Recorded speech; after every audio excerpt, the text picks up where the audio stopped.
Sir ये बताइएगा कि आजकल तो सैटेलाइट का दौर है। आपको अगर किसी जगह की फुटेजेस चाहिए तो आपको वहां से दस्तयाब होती हैं, मिल जाती हैं। अगर आपका अपना सैटेलाइट नहीं है तो आप दूसरे ममालिक से खदमात हासिल कर लेते हैं।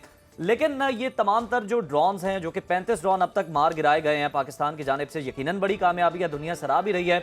सर इनको भेजने के मकासद क्या थे? क्या अपनी आवाम को जो थी झूठी तसल्लियां देना, तिफल तसल्लियां देना मकसूद था ये ड्रोन्स भेजकर? जी बिस्मिल्लाहिर्रहमानिर्रहीम। Uzair, thank you very much for the invite.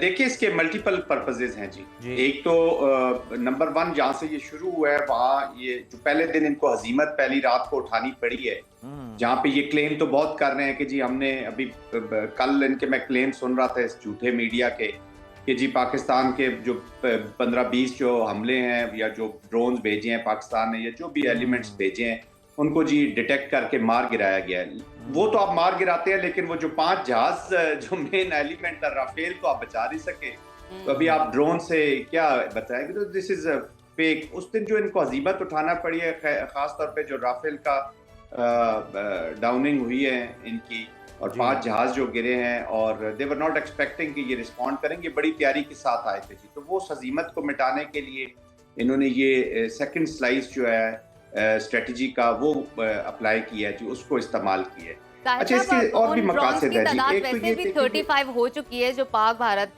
गिरा चुका है। मैं आपसे जानना चाहूंगी कि भारत बेसिकली करना क्या चाह रहा है कि राफेल तैयारे हमने गिराए, फिर ड्रोन्स भेज दिए स्पाई के लिए। राफेल तैयारों की तबाही भारत के दिफाई निजाम के लिए कितना बड़ा स्ट्रैटेजिक, नफ्सियाती और सिफारती धचका है? नजफ, देखें, जब मिलिट्री ऑपरेशंस होते हैं तो उनमें से जो मिलिट्री के ऑब्जेक्टिव्स होते हैं उनमें से एक होता है टू एम्बेरस दी मिलिट्री, ताकि एम्बेरसमेंट हो। एक ऑब्जेक्टिव ये होता है।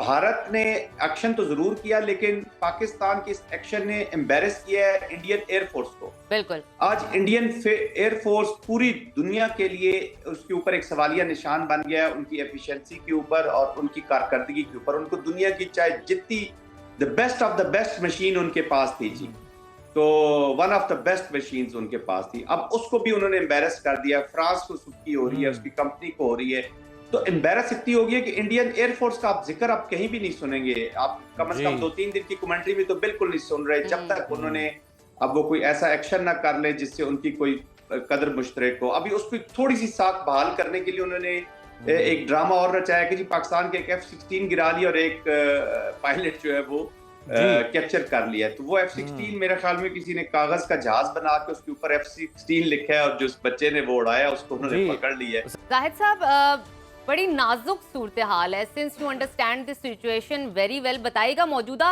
कशीदा हालात से निकलने का पायदार रास्ता क्या है? क्या इसमें हमें चीन, ईरान, सऊदी अरब और तुर्की की जो है कॉम्बिनेशन, उनका साथ जरूरी होगा, चाहिए होगा, और चाहिए होगा तो अभी शायद वो सूरत हाल है कि वो हमारा साथ दे सकें? क्या कहेंगे इस पर?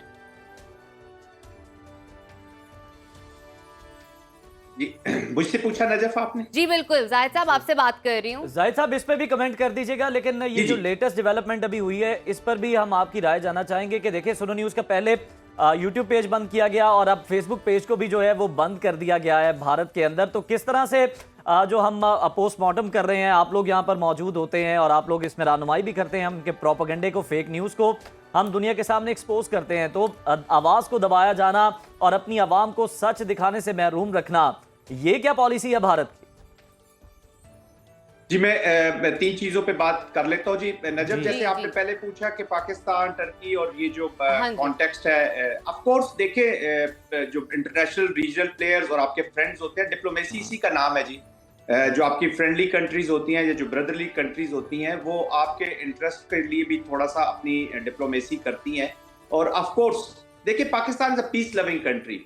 मिलिटरीली ये इवेंट हो जाएगा, गुजर जाएगा, पाकिस्तान भी उसका रिस्पॉन्ड करेगा, इंडिया भी करेगा, लेकिन ओवरऑल जो रीजनल स्टेबिलिटी और जो 2 नेबर्स का कॉन्फ्लिक्ट होता है, that 2 neighbours which are nuclear armed neighbours, उनकी कॉन्फ्लिक्ट रेजोल्यूशन का मैकेनिज्म थोड़ा सा डिफरेंट होता है जी। क्योंकि रिपरकशंस होती हैं न सिर्फ दोनों ममालिक के लिए बल्कि पूरे रीजन के लिए। तो ऑफ कोर्स जो फ्रेंडली कंट्रीज है वो अपना रोल अदा करती है, लेकिन उससे पहले देखें वो भी कुछ ना कुछ, हर कंट्री का अपना एक इंटरेस्ट जरूर होता है, वो एक हद तक आपकी हेल्प कर सकती हैं या एक लिमिट तक अगले दूसरी जो कंट्री है आपकी अपोनेंट कंट्री, जैसे इंडिया की बात करो, वो उनको लीवरेज देंगी, सारे उनको डीएस्केलेट करने का कह रहे हैं, खुद भी वो बैक चैनल से कह लें या ऑलमोस्ट साथ साथ इंडिकेट भी करते रहते हैं साथ साथ कि जी लेट्स डीएस्केलेट, लेकिन उसके साथ साथ ये मुख्तलिफ चीजें करते रहते हैं। अब जैसे उन्होंने ड्रोन भेजने शुरू कर दिए, सेकंड स्लाइस किया, वो एक्चुअली बहुत सारे उसके मिलिट्री मकासद भी हैं। वो ये जो ड्रोन यहाँ तक पहुंच रहे हैं, कई पाकिस्तान में भी लोग सवाल करते हैं कि ड्रोन यहाँ तक कैसे पहुंच जाते हैं, तो उनके कुछ मकासद हैं। एक्चुअली वो हमारा जो एयर डिफेंस सिस्टम है, इन ड्रोन में कुछ कैपेबिलिटीज होती है कि जब उसको लॉक करते हैं तो वो एयर डिफेंस सिस्टम की सारी रीडिंग्स कर लेते हैं, और मैं ज्यादा डिटेल्स भी नहीं जानना चाहता इन चीजों को, ये ऑपरेशनल डिटेल्स है। इसी वजह से जो not very much required defence elements होते हैं आप उनको यूज करो, but these are technical things, इसमें जाने की इतनी हमें जरूरत नहीं है। और अल्हम्दुलिल्लाह वो उसमें भी नाकाम हो रहे हैं। 35 उनके जो ड्रोन्स है वो हार्ड या सॉफ्ट किल से गिरा दिए गए हैं। इतना ह्यूज लॉस, एम्बेरसमेंट अगेन हो रही है। अब ये जो आपने बात की क्रिकेट के बारे में, सॉरी आपका सुनो जो चैनल के बारे में और ये मीडिया, देखिए एक झूठ पर मबनी उनकी इंफॉर्मेशन वॉरफेयर चलाई हुई है। अनफॉर्चुनेटली बड़ी बदनसीब अवाम है इस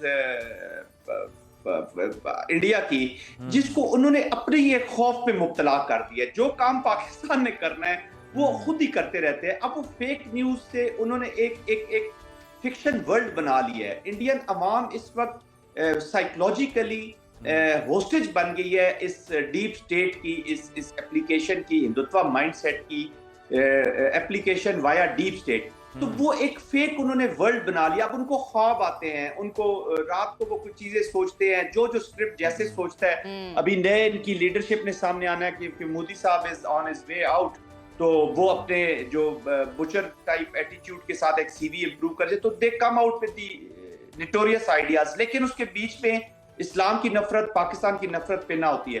तो अब फेक न्यूज दे के वो चाहते ही नहीं है कि दूसरा वर्जन कहीं से आए, वो पूरी दुनिया से उनको अलग रखना चाहते हैं। अभी इंटरनेशनल मीडिया भी यही बातें कर रहा है कब, लेकिन इस 21वीं सदी में आप इतनी इंफॉर्मेशन रोक नहीं सकते जी। जो सेन माइंड है वो उस तक तो पहुंच जाएगा, लेकिन अनफॉर्चुनेटली मैं देख रहा हूँ कि पढ़ा लिखा ज़हन भी इंडिया के अंदर अब इसका शिकार हो गया। कांस्टेंट झूठ बोल बोल के अब उनको वो सच लगना शुरू हो गया है, और अपनी लोगों को खुद खौफ पे मुब्तला करिए। अब ये क्रिकेट वाले का देखें ना, मल्टीपल वो चीजें अचीव कर रहे हैं। एक तो वो ये कर रहे हैं कि जी वो अपनी आवाम को, जिनको वो चाहते हैं कि वो पाकिस्तान से नफरत के लिए हर चीज उनके ज़हन में डाल दी जाए, ताकि वो जो बैलेट पेपर के ऊपर जो उसने स्टैंप लगानी है वो बीजेपी, हिंदुत्व का कैंडिडेट, आरएसएस के लोगों को करे कि उसको खौफ इतना हो कि ये ना हो कि पाकिस्तान मुसलमान हमें। ठीक है जनरल साहब, आप सही कह रहे हैं। सुनो, सच कलम बरदार और मोदी हुकूमत ऐसे में बौखलाहट का शिकार है।